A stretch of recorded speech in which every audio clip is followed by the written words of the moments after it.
अस्सलाम वालेकुम। आज आलू गोश्त बनाएंगे मटन। तो उसके लिए क्या क्या चीज़ों की ज़रूरत है आप लोगों को बताएंगे और दिखाएंगे। वीडियो को पूरी देखना, इसके मत करना। अभी तक मेरे चैनल को सब्सक्राइब नहीं किया तो मेरे चैनल को सब्सक्राइब करना। ये आप लोगों को मोहब्बत और प्यार है। 1 किलो हमारे पास गोश्त है मटन और आधा किलो आलू है। गोश्त प्रेशर कुकर में डाल देंगे। ये हमारे पास टमाटर, हरी मिर्ची, 2 दरमियानी साइज़ प्याज, गर्म मसाला साबुत, अदरक लहसुन ये भी डाल देंगे साथ। इसके ऊपर पानी डाल देंगे, 4 गिलास पानी डाल देंगे।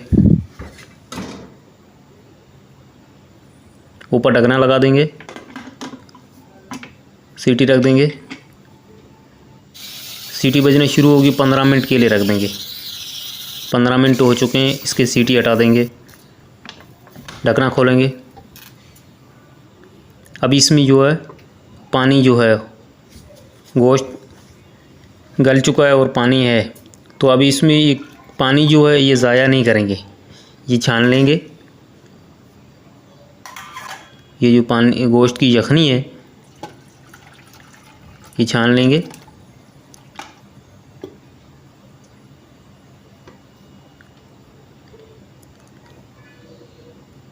गोश्त निकाल दिया हमने सारा। प्रेशर कुकर में ऑयल डाल देंगे, गोश्त डाल देंगे, गोश्त के ऊपर ऑयल डाल देंगे।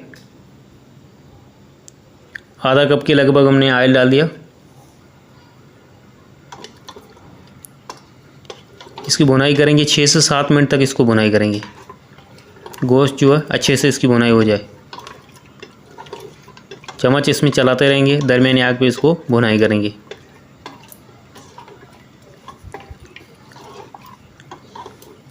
इस तरीके से।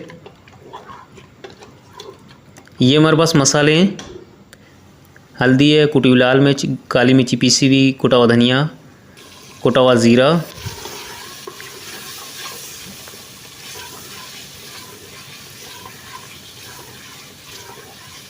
गोश्त की जो है भुनाई हो चुकी है। अब इसमें मसाला डाल देंगे। मसाले को 1 से 2 मिनट तक इसको भुनाई करेंगे।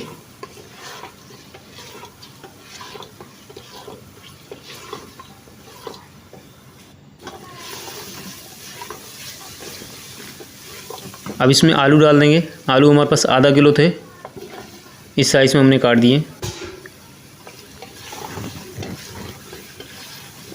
2 से 3 मिनट तक इसको भुनाई करेंगे आलूओं को गोश्त के साथ।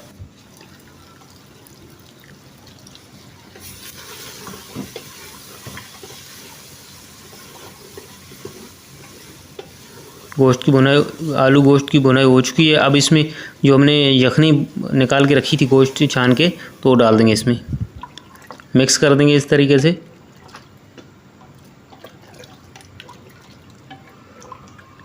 आप अपने हिसाब से इसमें ग्रेवी रख सकते हो और भी पानी डाल सकते हो, हमने और पानी नहीं डाला है।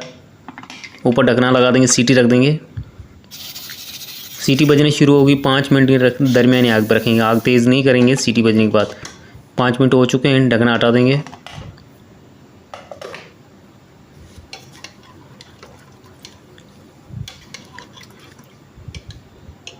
आलू चेक करेंगे, आलू भी गल चुके हैं।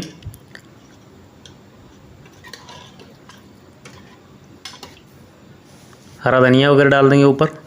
आलू गोश्त तैयार हो चुका है। ये रेसिपी ज़रूर आप ट्राई करना। अच्छी लगी तो मेरे चैनल को सब्सक्राइब करना, दोस्तों को आज शेयर करना। अल्लाह हाफिज़।